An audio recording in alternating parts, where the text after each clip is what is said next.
Nice T-shirt. Thank you. What does it say? Two sisters. Two sisters. Yeah. Two sisters, here we are. Yeah. Thank you. Well, a mother and a daughter, let's say. I'm not that young. I'm that old. Namaste. Namaste. My question is, I feel a bit embarrassed actually.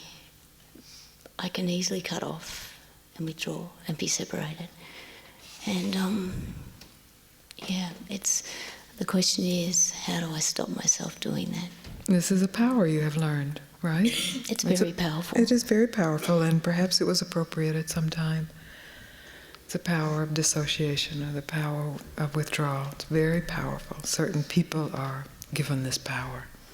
So then the question is, are you willing to surrender this power, to give it up? I certainly am willing.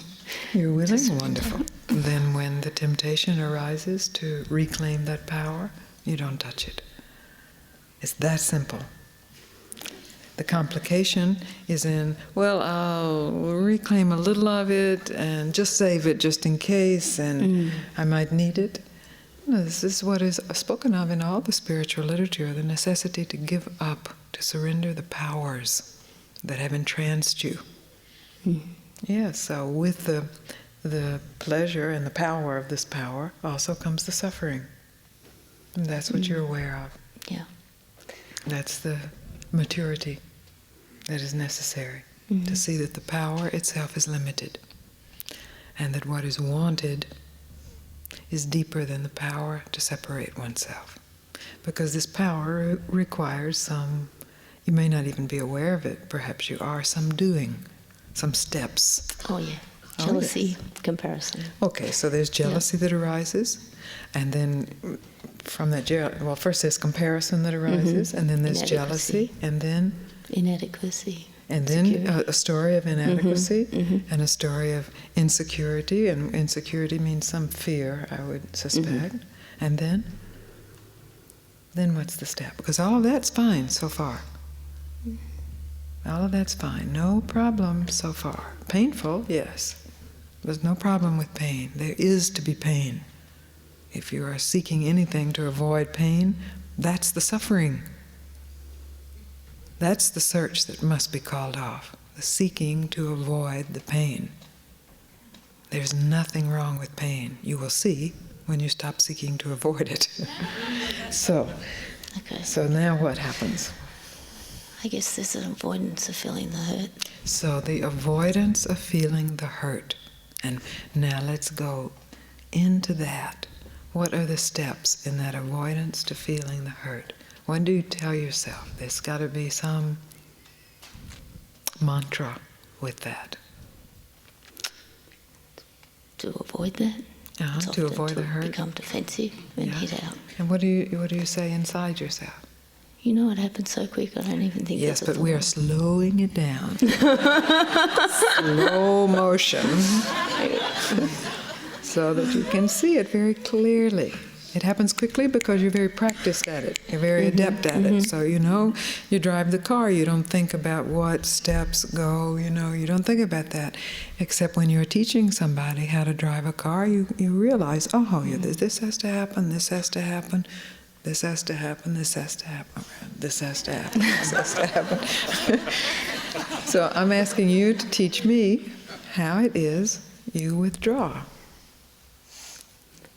Say, I want to learn how to withdraw.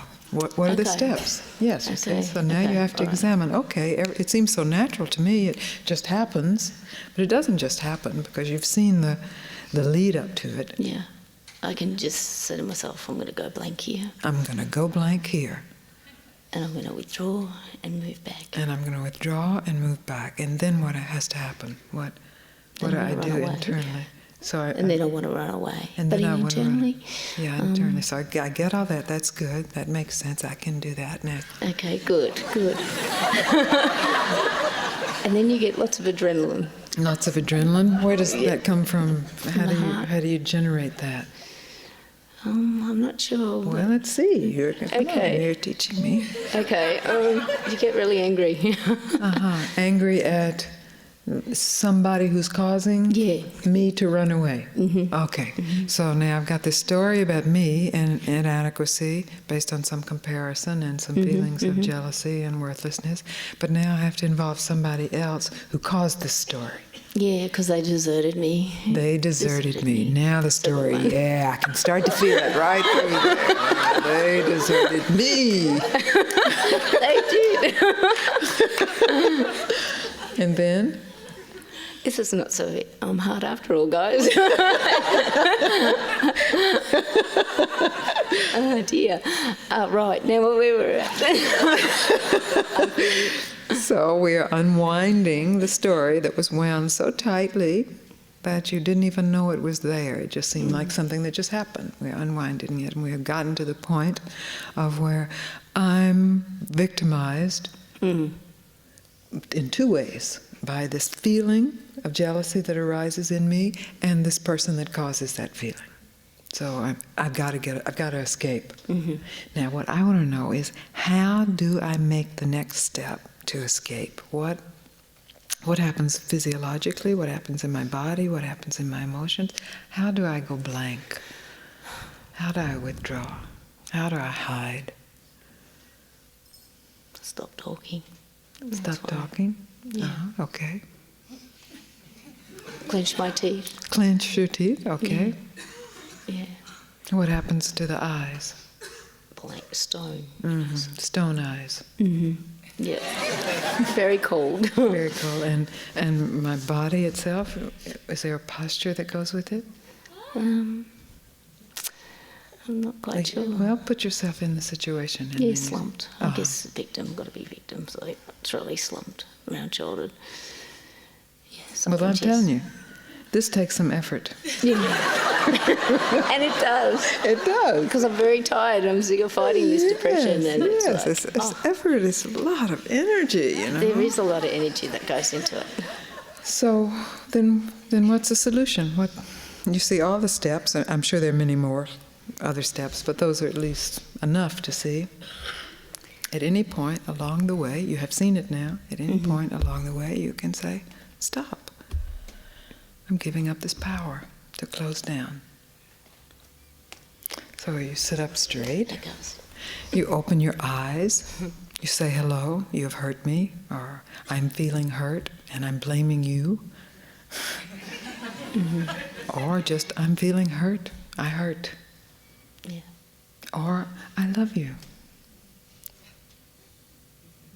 Thank you. You see how easy? Isn't this easier? It is. It is. This is the truth that we hate to tell. Because we have so much invested in these powers that we have developed. And we think they're so great and special. And to give them up means I will actually be unprotected. I will actually have to experience this pain. But you see that in protecting yourself, you still experience the pain. So what a bad joke you have played on yourself. If this protection actually worked, it would be another matter. But the protection augments the pain, turns the pain into suffering.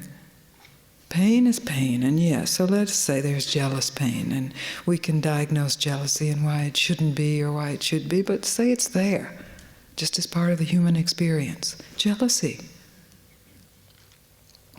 Feel it. I'm jealous. I hurt. I'm fearful. I love. Now what am I going to do? Withdraw? Hate? Close off? Or just hurt and love? I recommend hurting and loving. There is a beauty then to the hurt and to this most human emotion. I don't know if other animals are jealous. Maybe they are. They probably are. If they're humanized. Well, they probably are anyway, you know. We think that the negative emotions are limited to humans, but people have studied animals a lot now. And, you know, there's this one man who studied ants a lot. And we have this idea of ants as being, well, ants, you know. But they aren't just ants. I mean, they have personalities, and they have certain ants that are hiding because they don't want to work like the other ants. Honestly. And then they have those ants that go and find them, and bring them back. Yeah, and if they can examine them closer, they will see they're probably comedian ants and tragedy ants, and just like with the gods.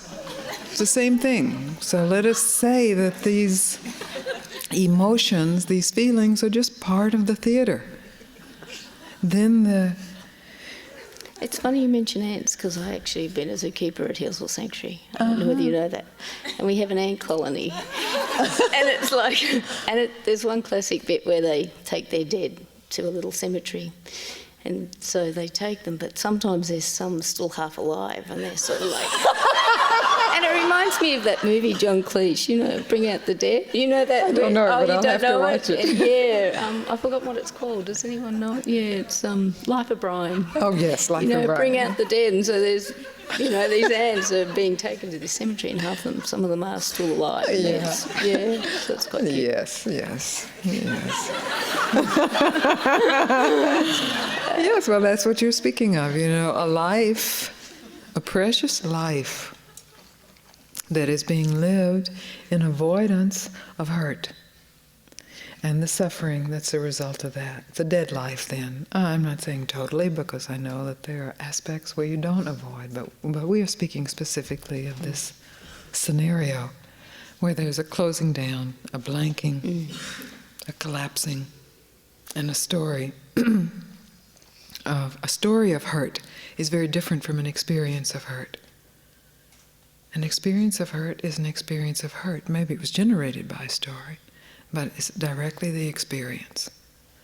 And in that, then the love is not covered. You don't have to go stony. You don't have to collapse. You love and you hurt. Good. And when you see those ants carrying off the alive ones, you just pick off the alive one and you put them back and give them another chance. Yeah. I'll remember that. That's satsang for the ants then. Yeah. I'll tell them that. Good. Thank you. Oh, good. Thank you. Namaste. Namaste.